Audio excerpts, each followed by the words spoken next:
Good morning, everybody. It is June the 21st, 2017, Hump Day, Wednesday, the middle of the week. And you know what that usually brings? It brings EIA inventories, which tend to freeze the cruise trading until the news hits the market. So our focus today, early on, probably will be gold, the bond, and perhaps the EMini if we can get some volatility going over there. We'll start with our disclaimer. Hypothetical or simulated performance results have certain limitations. Unlike an actual performance record, simulated results do not represent actual trading. Also, since the trades have not been executed, the results may have under or overcompensated for the impact, if any, of certain market factors, such as lack of liquidity. Simulated trading programs in general are also subject to the fact that they're designed with the benefit of hindsight. No representation is being made that any account will or is likely to achieve profit or losses similar to those shown. Okay, we don't have a lot of news today. We have existing home sales.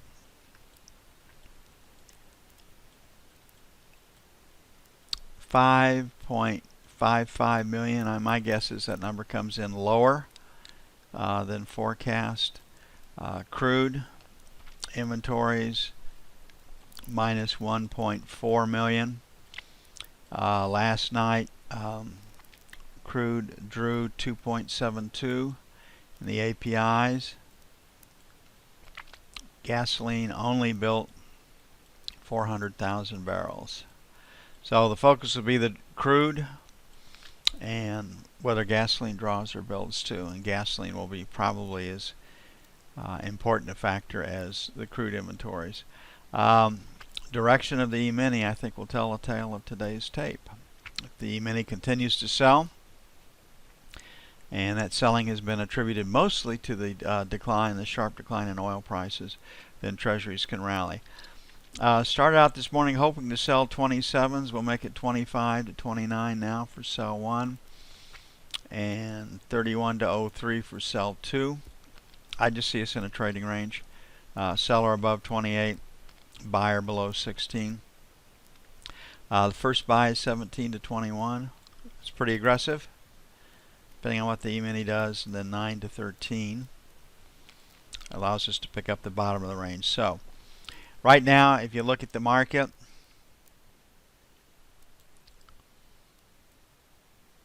looks like a trading range to me, and it'll take some help from the EMini or news to break us out of it. The overnight news was economically was pretty limited. Japanese all industries index was up. Great Britain's public sector borrowing was down, which is a good thing. Only the Chinese stock market was up.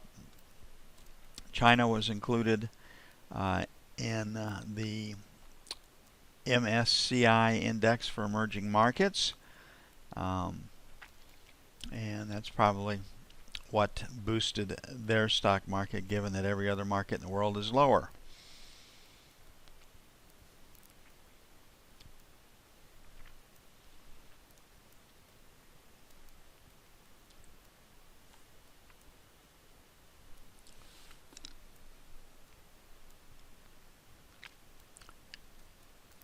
Okay, now there was a little confusion from a couple of people yesterday what I mean by trading range.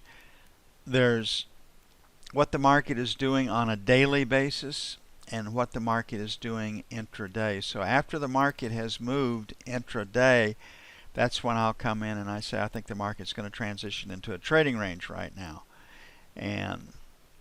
But what I just did on the note was on a daily basis, the market appears to be in a trading range. So there's two different time frames operating. We're always working the 30-minute in daily versus the 1 to 5 minute. You have to keep that in mind. Okay, looking at the bomb, looks like resistance number in is 16 to 20. So 23, 27 sell 1, 31 to 03 sell 2.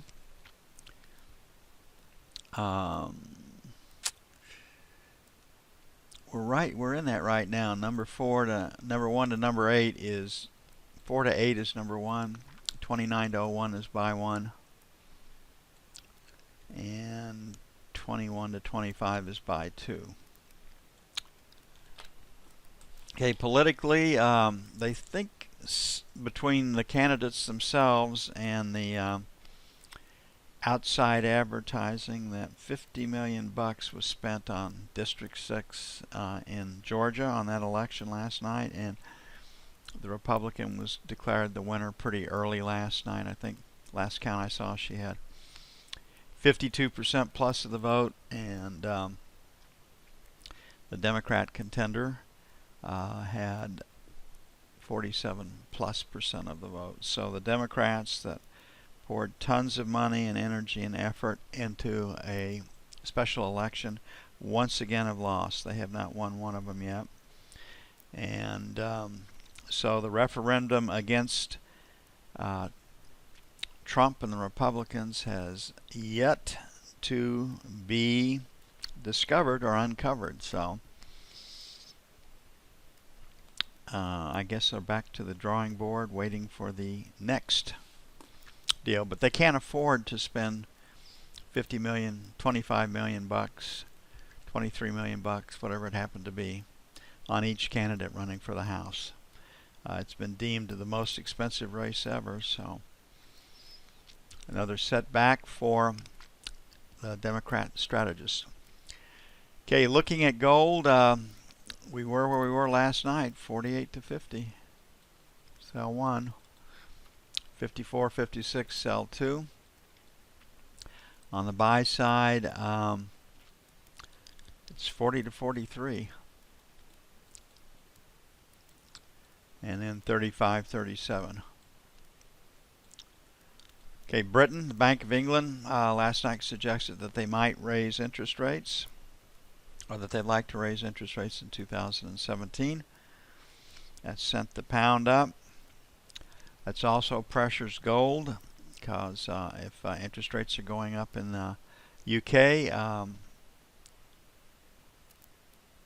and you believe the economy is going to stumble through or do okay, the need to own gold is less. India opened up Bitcoin for their country, and Bitcoin recovered all the losses that they've experienced over the last week. And I don't remember the details or particulars, but India's put some restrictions on gold ownership or stopped it. I forget what it was. But that would make a Bitcoin or the other ones, the other cryptocurrencies, more valuable in India. Okay, the euro, we got a seller at 112.50, and we have a buyer at 111.75, and that's where we find ourselves right now. So 75 to 85 by 1, 50 by 2. Why 50? It is a market number, right up there with the buck. This is a tough one. We'll make it 12 even, 12.10, sell 1. Then 12.20, 12.30, sell 2. Don't look for a big day, but I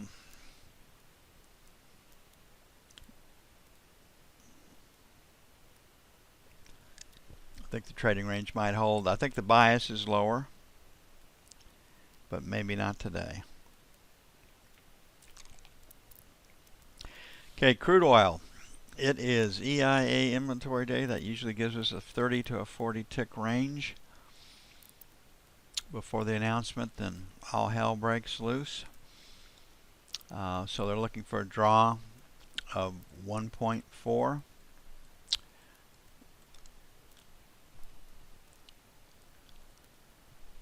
APIs drew 2.7. Gasoline built 400,000 barrels. So they'll be looking for a draw in crude and hopefully a draw in gasoline. 43.75, 44, sell 1. 44 1/4, 44.50, sell 2.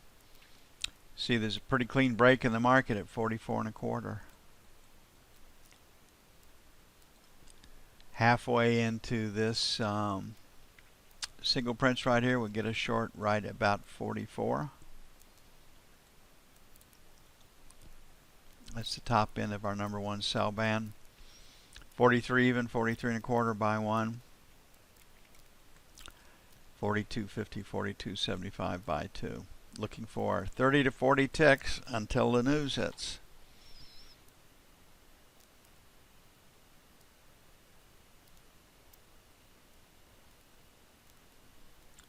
Saudi Arabia cleared up the next